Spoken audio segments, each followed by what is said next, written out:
Nongale, ahing supa kadayda leliba. Gauragi nupina makata na kantara aduga masanupi Sanatombi kauraga hairakki. Ibema, napadubu halaktrene. Sanatombi karimata kumdana Mangolda pamduna lairik parammi. Sumang yorukpa matamda masanupi ubada gaurana hairakki. Sanatombi, ipadi ngasi lupa samnga khoglakle. Gaura miyai salaba sahi niputaruk lom suraba saba thakpa wataba mi amani. Masanupidu karimata kumlamde. Imungdagi radhe mapuroibana sel khara loglakle haibagi paudu tarubaduda senthoraklammi. Amasung hanglakki. Lupa kayano, Mangolda thariba tangbandugi mathakta pamtharaga gaurana hairammi. Lupa samngani. Kadai, aingonda pisilao. Asum haina seldu gauragi makutagi radhena loksinki ngasidi gauragi nupi radhe haraubagi mapa naikidre. Mahaki haraubasi haiduna tamduna thokadaba natte. Maramaduna mahakna mapuroibabu yamna ningthina seba taurammi. Masamakna kaithel karaga nga asauba leirammi. Madu thonglaga pijarammi. Sak hapna radhena hangi. Nakhoigidubu ngasisu sanagadro. Mapuroibana sak sana khummi. Ngasi nungdangsu sanani. Aidi haksangse yamna ware. Ngasidi ai sanaba satlaroi. Radhena hairammi. Lupa samngase lemna phangakpadi natene. Nasana wazarubagi phangakpani. Minadi zwar sanaba haibase phatti hai. Adubu zwar sanaduna mi yamna hauduknakre. Aidi warabasu wana sanarusu hairibani. Nungtil aduk yamna tumlaba phawba penribaro. Gaurana hairammi. Hai, nangna haigumadana ngarang nungdangdi samudo lupa lisingmuk lokhedana. Radhena khummi. Yamna lokheda. Gaurana satpu satke. Lupa lising taruk taretang loknavadi kar ama lasinge. Kardagi thorakpa senaduna yumse dalan hauba radio ama lasinba. Adudagi di isanupise ningthina lairik tamhalaga BA MA pass tauraba bor amada kok thajaraga loire. Radhena khummi. Adutani aina khalibase. Ngangnari bawasingdu Sanatombigi nakongthadi hapa yaramde. Maramaduna mahak wa karimata nganglamde. Sanatombi makhoigi amata ngaijarabi masanupini. Mahak haujik class 9 tamle. Gaurana ibema nakhoi lai khurumuko. Asumna hairamlaga kambal ama induna lupa sanirom puraga sanaba chatkre. Asum tawduna gaura numit khudingi zwar sanaba chatlammi. Saba thakpa tumba hippa mafam khangda sanaba haurakle. Nong masu angawbagi maongda laktuna Radheda hairammi. Radhe, lupa samnga satruk adudi loina thakre. Cycle si yolaga aphangba kharado maduna khutpai oirage. Radhe su chatkiba sel singdu phanglakhini haibagi asada yonkho hairammi. Masanupina. Ima, nangna bajibu thawgatuna sananbase phatte. Asumna hairammi. Adubu Radhegi tangthak naidana senba iselbudi kanana thingba ngamni. Selgi asada ngaurabi Radheni. Nongmatasu masanupina hairibasi phai haina khallude. Amaromda thang phenglaga maya karakpa henbagumna. Gaurasu sel tharaga sanabagi nisa hena poklammi. Ngasi numit nini humni sure. Gaura sanabadagi halaktabasi. Sanatombina school karubada makhoiga taminaba marupsingna mahakpu asumbra haina hangi. Sanatombina khummi. Aikhoigi baji natlamoye. Asumna laithoktuna khummi. Adubu naha sajatni. Kanana pibun paiduna menba ngamni. Satri apumbana murum ngangnay. Sanatombi ikaibana mamay puraga. Class na ningthina pamba ngamdre. Mahakna kalammi. Onthokpani. Jwarigi masanupi, sangsar asida asumna pangadabagi sarukpudi, sikhibana hena phare. Ikaibana miyamga manana laiba ngamdaba thoklavadi, hingbagi kanapham laite. Sitagumna malemgi sekhaiba laikrak karakta, sangkhiba ngamlavadi athoibani. Ikaibana laiba ngamdabadagi, mahak suti laurammi, mayumda nganna halaklammi.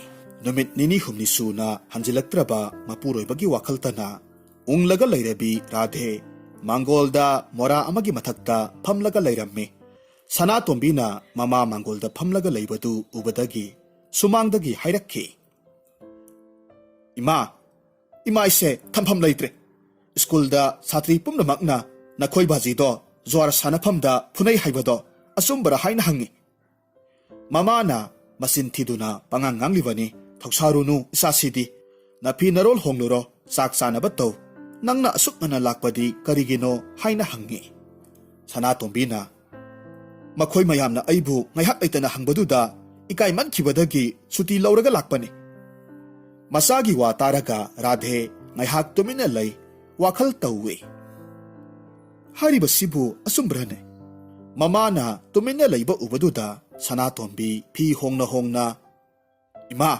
करिसु तौदनबु Meena पंगांग ngangbा हौनब्रो नुंसित छितना उना लेंबा याब्रा मसी पुमनमक्से इमाना थौजिन तौबा ngakतने ममाना सेंथरकपा इसेलबु कनाना पाक हेक थिंगबा ngamni मसी खंदना आई थिंगजद्रबने मदुगिसु मथक्ता नुपी अखोइने नुपादा करी तौबा ngamni खोन खरक club तौना सनातोंबीना खुम्मी फत्तबा लंबेलदा चटपा मीबु थिंगबा मतमददी Pongal सोनबी नुपी हेक ओइबा अदुगा थौजिनबा मतमदना नोंसागुमना पांगल थोरकपा मतम असिदा मखोइगी लैकाइगी मौ नहा अमखक लाक्तुना लुपा तरागी असोइबा PU हाइरवदा ममाना हाइरम्मी सनातोंबी उपु हांगगा येंगो ननमदा लुपा तरागी असोइबदो पीखो नुमित निनी हुमनी सुना हलक्तबा मपुरोइबगी वाखलतना उंगदुना लैरबी राधेना मांगोलदा मोरा अमगी मथक्ता फमलगा लैरम्मी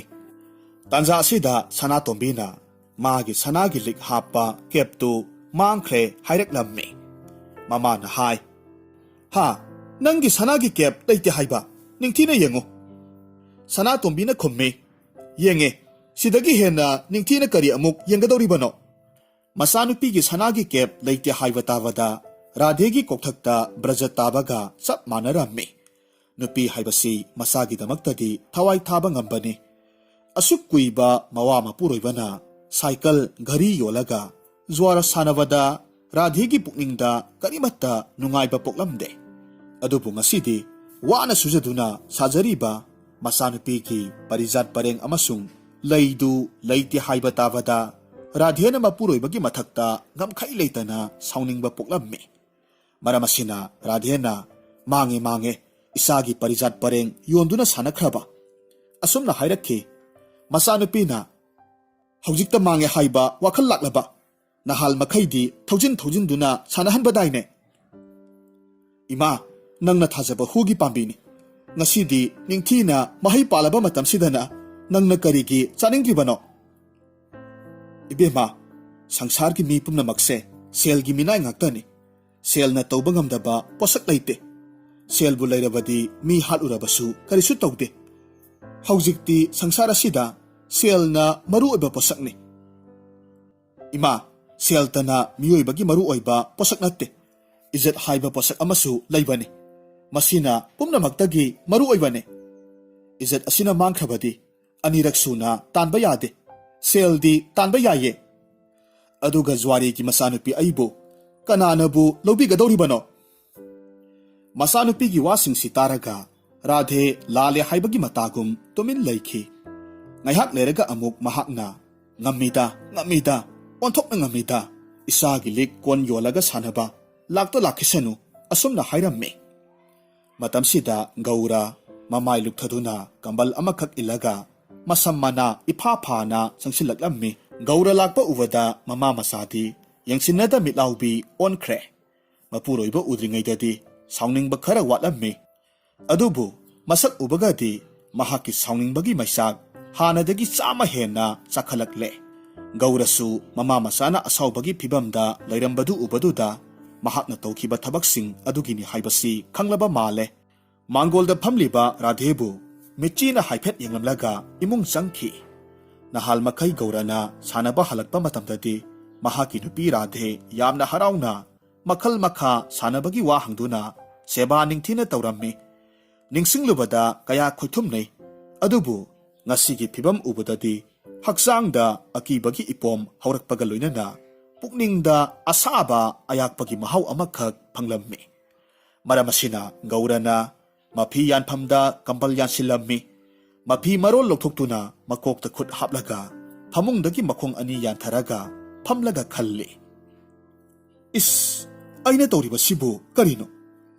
Radhe wakhal ihun kanna sauraklawadi mawa mapuroibaka khangdana ngangningba ngangbang ngambi nupini. Asawbadu phumlaga thamba ngamlaktabadagi imungda changsilaklaga nangna tawriba sibu karino asumna laurakhi. Gaurana tapna khummi. Kari tawrabage? Radhena nangbu miro likon yunduna zwar sanaruba. Aina phoksu chengsu tawraga sajaba isagi lik natro. Nangi naral maset amata yawbra. Nabi ma ihak leibagi nahak namanaba mayamga manana satpangamba natra. Lairiba yumpham sisu aina suduna chatuna tanba sena leiba natra. Matang asida Gaurana hairammi. Nupi masidi wayam ngangita. Radhe sauna laurammi. Nasakto ubada humuk khare. Karigi yumda hanjin birak libano. Chatkur salo. Gaurana ihe masigi nupisidi soiba tare ko. Radhena amuk hauna laurammi. Chatkro huranba zwar sanaba miga tinaraga leiba aikoi ngamjaroi asumna hairammi. Handaki wahai asidi Gauragi thamoida tana thinbaga chap manakre. Karisu leitraba nupi asina laikai tananaba huranba haina serekba asida sauningbana pukning phajinba ngamdre. Gaurana masigi nupi asita hatlaga loire hairaga prap changsilammi. Radhegi maknaw metkre. Sanatombina baji imasiba tare haiduna mapabu kanna singthoklammi.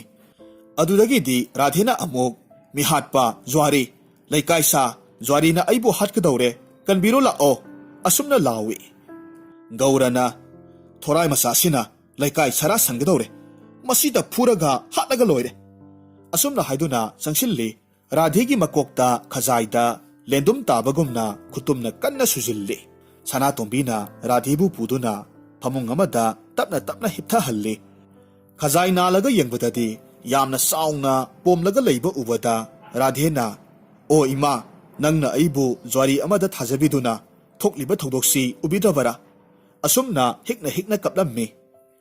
Miyoiba pungnamakki pukningda athotpa posak ama lei. Gaura mahaki nupina tengthana waina kaplakpaduda karisu lajadrabi nupibu ngammi haina pudakliba nupa aihakti angawba natana kari oini asumna khalammi. Adudagidi mathwai nungairaktabadagi Gaurana masanupida Sanatombi namabu soklakpra asumna hangi. Sanatombina khummi baji imagi khazaida sauna pome. Wafam sitavada Gauragi pukningda nungaitabagi ihau hauraktuna haukiba punsigi lamai mathang hangdokpa haurakle. Luhongbagi anoba punsida Gaurana manakta hiplibi Radhegi mamai tapna nalaga sumna yengjarabasu aihaki pukningda nungaitaba poe. Maramasina nangbu aina karigumba matamda thina tauroi. Haikiba wahaisingdu ningsinglakle. Maramasina khangba ngamlaktavadagi Gaurana ibema ai doctor kauruge. Asumna doctor kauba chatkre. Ngaihak leiragadi Gaurana doctor puraga lakle. Doctor na munna yengi aduga hairammi. Sidi karamna sokliba. Gaurana palongdagi onthaduna tauribani. Masigi matungdadi doctor na munna yenglaba matungda injection ama kaplammi. Karisu thudokpa tauraroi hairamlaga chatkre. Mamangaida Gaurana haikiba nahakpo aina karigumba matamda thina tauroi haikiba wasingdu ningsinglaktuna thamoi puba ngamdana Radhena nahakna aibu ngasi asi yongna tauba ngamlabaniko. Asumna hairammi aduga hikna kaplambadagi o ima aibu zwarida thajabiduna thokliba thodokse udrabarane. Asumna haiduna laikai tananaba law khong tauraga kapkhalakki. Haujik amuk taminarasi Manipuri Phungawari Sahing Saba Masil Manau. Thaina mamangaida mama mapa amatana pokpa kai amadi haudong makhoi anisi umangda pulap laiminarammi. Masa sondam nadam na poklakpa haudongdi yumda thabak inkhang tawraga leiba hainakhi aduga masa phaba wang sauba kaidi koina chatuna sa taluraga imungi sana thaknanaba watana pusilaglammi haudongna imungdu taru tanana thamme potchei mathang manaw naina thamba kasi mayamba kaina sa tanba halakpadadi pumsai chaiduna mafam marang amata khangde aduna lujan anjaba pamba haudongna samot chadainaba mayamba kaibu hek hek saujarammi phana yamna ngangi ta I haibudongai mayamba kaina irau laude adum oinamag masil manaw anisidi matam phana sangna nungsi sanana laiminarammi haudong amadi kaina lairiba yumdu singgi makhul hutpa mafam amadani nong yude nonglei nungsit tawraklagasu yauba ngamde makhoi anina aduk kuina laiminarakpadu thoina awatpa leite adubu maitadi mafangdre taibang migi mayumda chatlaga laurugadabasу khudong sade jiba khudingmaktagi khwaidagi henba taibang mina mayumda sa uchek changhaningde adumakpu nongmagi ayuk amadi mayamba kaina migi yumda changlaga lona mai lauruge khalammi mayambana khalibasi uraduna manawnopa haudongna hairammi tada nangdi nasadu yamna lumba chawbanina tuminna shotpek laudana chatpa ngamloi mina soidana takhini madugi sumathakta nasaduna chawbanina migi yum maning thongda litlaga changbada makhol thoktana soidana mak khangnarakadawribani taibang mi singna thang tana singba langlakpa taragasu nasa chawbanina nahakti irai laina pangadawribani aduna aina chatpana hena phani ai chatke aidi pikpanina makhol masa amatang bulairabadi shotpek laudana changba ngamni aduna aina chalaga migi phungadagi maido laurakke mai bulairabadi sa kasi thonglaga saba yare nong nungsit tawba kandasu aingba matamdasu mai tiktuna laiba yare kaidu sauninglabasu wafam adunadi asumba oibaduda manaw haudongna chalaga migi yumdagi mai lauruba haibadu yanarammi nongma ayuk anganbada haudongna umangdagi thoraklammi migi yum amagi yana khata asum chat khotuna leiraga yumbu aduna lau kumba chat khringaida imungda phat changlammi mana hek changkhiba matamdadi tengkot asingbada haplaga leiramba enchanggi manam singaduna haudongdu pungaw ngawkhre athongba chak enchanggi mahau tangningbana loire maraibakna pharisu haura hauraba kayamarum sa thongba nga atawbana singba patra singda haplaga thanambadu hek thengnarammi mana madu mahau khara tanglubadagi athongba sana kayamuk yamna haubage haibasi khanglammi maramaduna mahak leiramliba singdu loinamak chathoklammi adudagidi mai tangkhai ama saklaba singmatik amakhak mayada siklaga imungdudagi mapanda thoraklammi lambi chatna chatna mahakna taibang migi mayumdagi sarakpa chak insangdu asum ningsingi tanja asida mayana siklaga puriba maidudi muthokre mai mutkraba singmatektu langthoklammi ngasai mana sa athongba sarakpa yum aduda amuk hanjilaklammi yum manungda changlaga hana lemnamba kharadu amuk sarammi asumna mabuk thanna saraba matungda mahakna khalli aigi iyamba kaigi manakta umangda amuk hanna chatludawgi sarukpudi migi mayumsida laithokpanabu hena phare sanga athongba ayaibata su saba iyambagi nakta chatlubada manasu aibu sathina sauramani to thenga I haiduna sauramgadawribani masidi hallaroida mataw asumna haudongdu migi yum aduda asum leirage khalammi ngaihak leiragadi yumdugi yumbudu thabak surubadagi halaklammi haudongna mangonda hairammi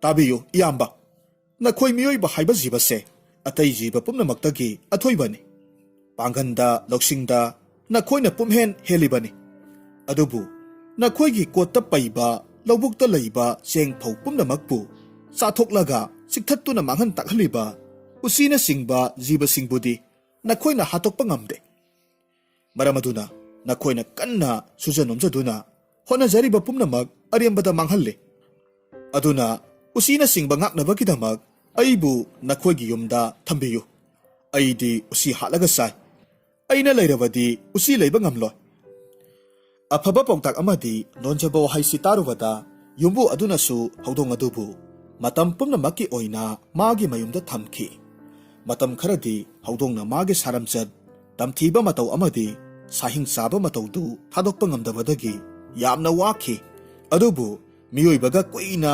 ꯂꯩꯃꯤꯟꯅꯔꯛꯄꯗꯒꯤꯗꯤ ꯃꯥꯒꯤ ꯇꯝꯊꯤꯔꯕ ꯃꯁꯛꯇꯨ ꯍꯣꯡꯈ꯭ꯔꯦ꯫ ꯃꯃꯩꯊꯪꯗꯗꯤ ꯌꯨꯝꯗ ꯌꯣꯛꯄ ꯁꯥ ꯌꯨꯝꯁꯥ ꯑꯣꯏꯈꯤ꯫ ꯀꯩꯅ ꯎꯃꯪꯗ ꯃꯅꯥꯎ ꯍꯧꯗꯣꯡꯕꯨ ꯉꯥꯏꯕ ꯃꯈꯩ ꯉꯥꯏꯔꯕꯗ ꯂꯥꯛꯇꯕ ꯑꯗꯨꯗ ꯑꯁꯨꯝꯅ ꯈꯜꯂꯤ, ꯐꯔꯦ, ꯑꯩꯁꯨ ꯏꯁꯥ ꯀꯜꯂꯤ, ꯁꯥ ꯐꯥꯗꯨꯅ ꯆꯥꯕ ꯉꯝꯃꯤ, ꯌꯦꯛꯅꯕꯁꯤꯡꯗꯒꯤ ꯏꯁꯥꯕꯨ ꯉꯥꯛꯊꯣꯛꯆꯕ ꯉꯝꯃꯤꯗꯅ꯫ ꯏꯅꯥꯎꯅ ꯑꯩꯕꯨ ꯊꯥꯗꯣꯛꯇꯨꯅ ꯆꯠꯈꯤꯕꯗ ꯑꯩꯒꯤ ꯀꯔꯤ ꯋꯥꯅꯤꯡꯉꯥꯏ ꯂꯩ? ꯑꯐꯪ ꯑꯐꯪꯕ ꯁꯥ ꯐꯥꯔꯒ ꯆꯥꯔꯒ ꯂꯣꯏꯔꯦ꯫ ꯑꯁꯨꯝꯅ ꯍꯥꯏꯔꯒ ꯀꯩꯗꯨ ꯎꯃꯪ ꯃꯅꯨꯡꯗ ꯁꯥ ꯇꯥꯟꯕ ꯆꯪꯈꯤ꯫ ꯂꯝꯆꯠ ꯁꯥꯖꯠ ꯍꯥꯏꯕꯁꯤ ꯉꯜꯂꯤꯉꯩꯗꯒꯤ ꯑꯗꯨꯝ ꯈꯪꯕ ꯉꯝꯃꯤ꯫ ꯇꯝꯊꯤꯔꯕ ꯁꯥꯍꯤꯡ ꯉꯥꯍꯤꯡ ꯆꯥꯕꯅ ꯃꯔꯝꯆꯠ ꯑꯣꯏꯕ ꯀꯩꯗꯤ ꯎꯃꯪ ꯋꯥꯃꯪꯗ ꯂꯩꯔꯒ ꯑꯐꯪ ꯑꯐꯪꯕ ꯁꯥ ꯐꯥꯔꯒ ꯆꯥꯏ, ꯃꯊ꯭ꯋꯥꯏ ꯍꯤꯡꯉꯤ꯫ ꯃꯕꯨꯛꯆꯦꯜ ꯇꯞꯄ ꯏꯪꯕ ꯍꯧꯗꯣꯡꯅ ꯇꯥꯏꯕꯪ ꯃꯤꯒꯤ ꯌꯨꯝꯗ ꯂꯩꯗꯨꯅ ꯃꯄꯨꯟꯁꯤ ꯍꯤꯡꯉꯤ꯫